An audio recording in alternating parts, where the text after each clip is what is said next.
everyone, welcome to St Mary's Churchyard again. As you can see, the snowdrops are well and truly out. Do come and have a look at them. It's a lovely white carpet here at the bottom end of the churchyard. But I'm not going to talk about that this time. I'm going to talk about being in a fisherman's boat, which is what Jesus is doing in our gospel reading for this Sunday, the 6th of February, when he starts his ministry. And he has a crowd of people. It wasn't to do with social distancing, but he got in a boat by the lakeside in Lake Galilee because the crowd was so big, and he told them stories and taught them from the boat. And the boat belongs to a man called Simon, whom we know better as Peter, the nickname that Jesus gives him, the Rock, or Rocky if you like. And you might wonder, if you were advising as a sort of, I don't know, consultant, advising Jesus about who to have in his top team, would you have chosen fishermen? Probably not, any more than you might have chosen shepherds as the first people to see the newborn Messiah. But God obviously has other ideas. Being a fisherman, of course, is a tough job. You're out in all weathers, you need endurance and resilience and patience, lots of patience.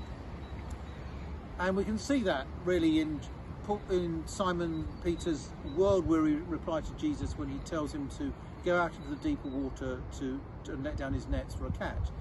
Because he knows as a proper fisherman that you go at night to catch fish because that's when they rise closer to the surface. During the day they're further down and it's much harder to get them. But off he goes, said, all right, I'll give it a go. We tried all night and didn't get anything, and off he goes, takes the boat out into the deeper water, and lo and behold, it's such a huge catch of fish, he has to call another boat out, it might have been James and John's boat, out to come and help get all the fish. And his response to Jesus when this happens, "Go away from me, Lord, for I am a sinful man," may seem a bit odd. But from Simon, it's a moment of self-knowledge. He knows his own faults and failings and realizes Jesus knows him probably better than he knows himself. But God's grace is given, and Jesus knows this too, to people who we don't expect, like this rough and ready fisherman, unlettered, certainly didn't have a theology degree, nor even hadn't done an evangelism course.